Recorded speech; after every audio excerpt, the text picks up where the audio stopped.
Samhain was one of the major festivals of the Celtic year, and our ancestors divided the year into two sections, the dark half of the year and the light half of the year. So Samhain was the beginning of the dark half of the year, and in fact was thought of as the new year. So we started off with Samhain in November, and then the next major festival was Imbolc in February, and then our summer festival in May called Beltane, and from there on to our major harvest festival in August called Lunasa, and then back again to Samhain. So that was the entire cycle of the four key festivals. And it was thought that the festivals were, in a sense, following the path of the sun from darkness into light. Now, we've got lots of references to Samhain in our mythological tales, and they generally refer to great assemblies at that time of the year, so great gatherings, which were called Ini or an Inach in Irish.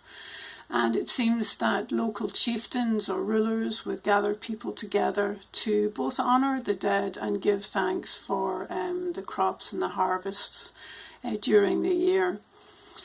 So they would have great festivities at this time. It seems that they spent 6 days feasting. They had 3 days before Halloween and 3 days after Halloween.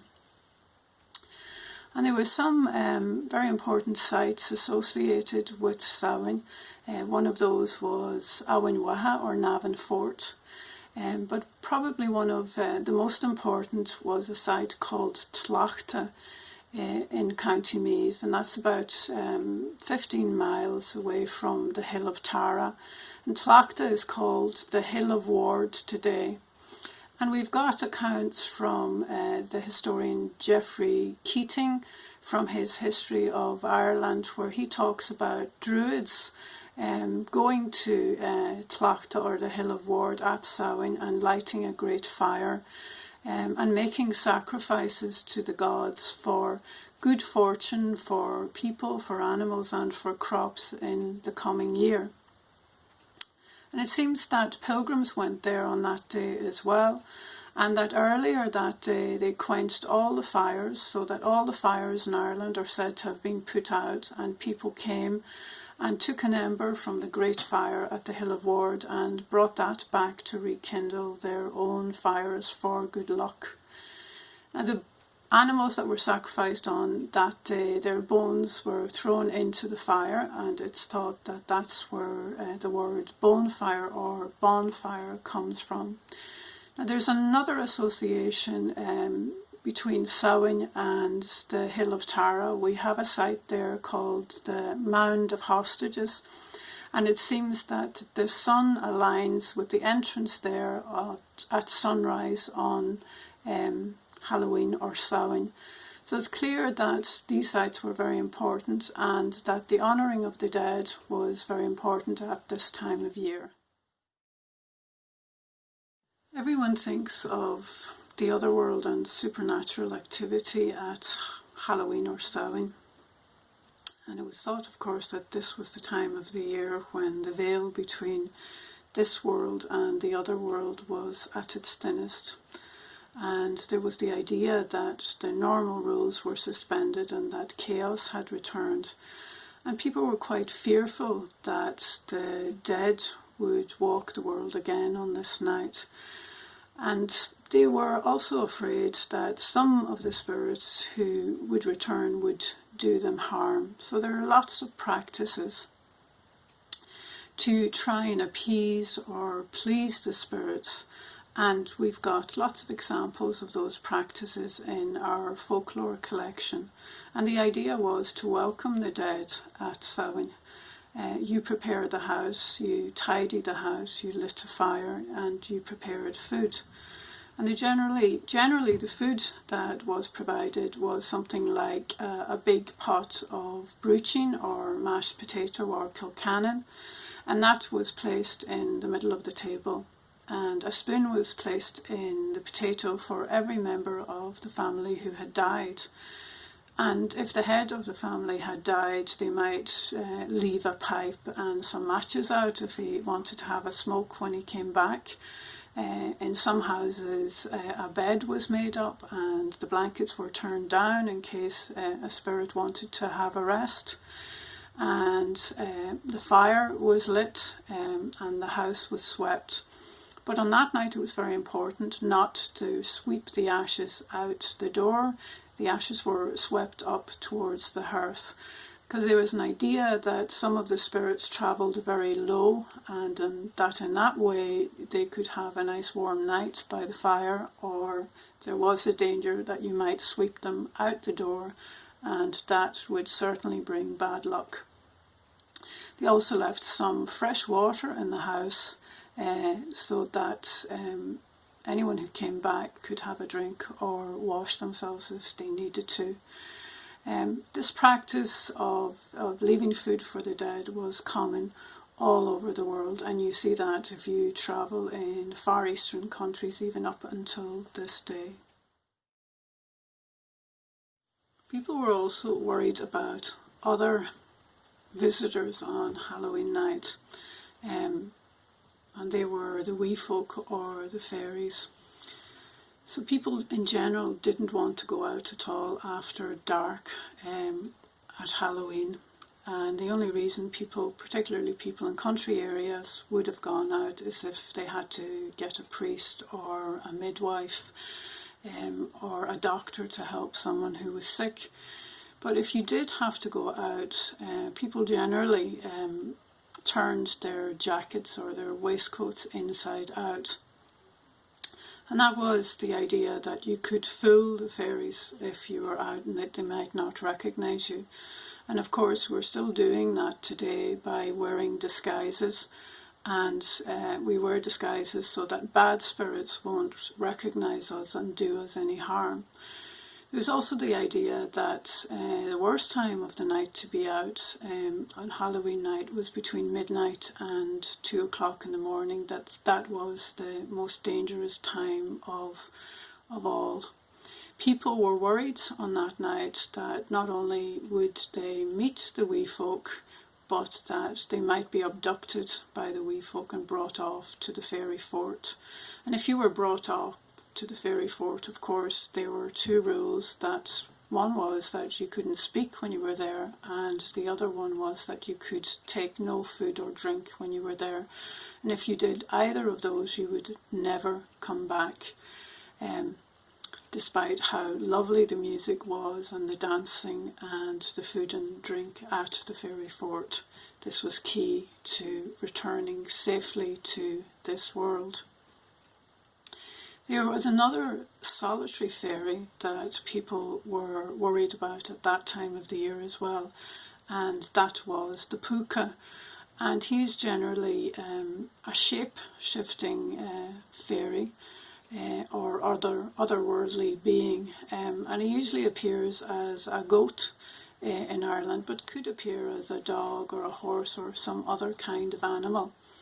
And the thing that's associated with the puka at this time of year was that he was used to prevent children from eating berries, wild berries or wild fruit, anytime after the 1st of November. So it was said that the puka either spat or sprinkled on this fruit and that it shouldn't be eaten after the 1st of November. Halloween, of course, is very much associated with pranks and tricks, and two of the names for Halloween in Irish are Oíche na Glas, the night of the tricks or the pranks, and Oíche na Havileise, the night of mischief. But it was also a night that was associated with fortune telling. And a lot of the games were associated with trying to find out who you might marry in the coming year. So there were lots of little games for young women on that night. And they generally included the fruit and the vegetables that were available at that time of year. So you had lots of games with nuts and apples and cabbages and the like. So some of the games for the young women involved hazelnuts, which were widely available in Ireland, and 2 hazelnuts were placed on the fire or on a griddle, and one represented the boy, of course, and the other represented the girl. And when the heat started to take effect, of course, the hazelnuts started to move about, and if they moved together, then that would be a good match, and if they moved apart, then that would not. They also used apples to find out who they might marry. So a girl would peel an apple, but it was important to cut the peel off in one go, and then you'd throw that over your shoulder, and when it fell to the ground, it made the shape of the first letter of the name of the boy you might marry.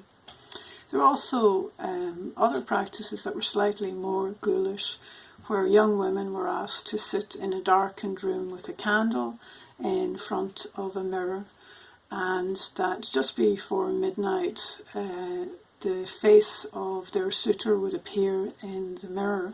But there was also a chance that a skull might appear in the mirror, and if it did, that meant that the young woman would die before the year was out.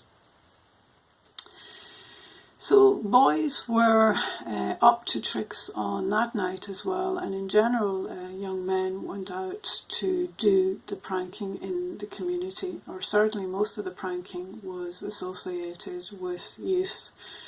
And they carried out pranks like removing gates and removing barn doors and hiding them. And it seems like they liked to do this in particular to people who wouldn't maybe take it very well, or who were seen as cantankerous members of the community, and who would have to spend quite a long time looking for these missing doors and gates. They also might throw cabbages at the door to get a chase, or put sods of turf on the chimney so that the smoke would come down into the house and then they'd get another chase.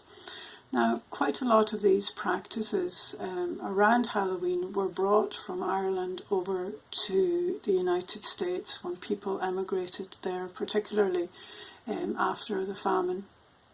And of course, they changed quite a bit in the United States. But it seems that the pranking was very much practiced there, and that it was getting out of hand in the 1920s and the 1930s, and that there was quite a lot of damage to buildings and property, and that the city fathers were getting quite concerned and exercised about this.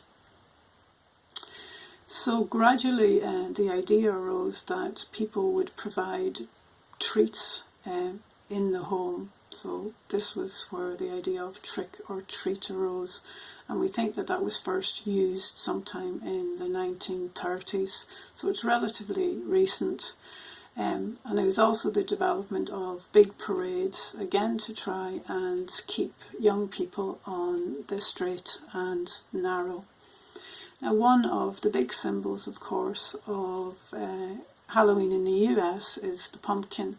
And this was something that was brought to the States originally by the Irish, but the Irish, of course, would have carved a turnip in the early days, and a candle would be placed in the turnip, and I believe that people would put a sheet over the candle and the turnip, and that they would take that out at night. And again, the idea was that you were trying to scare off bad spirits. But the pumpkin has been reintroduced to Ireland, and I suppose one of the reasons for that is that it's readily available, but more importantly that it's much easier to carve. But we can see that gradually our festival at Halloween has become probably more Americanized than it used to be in the past.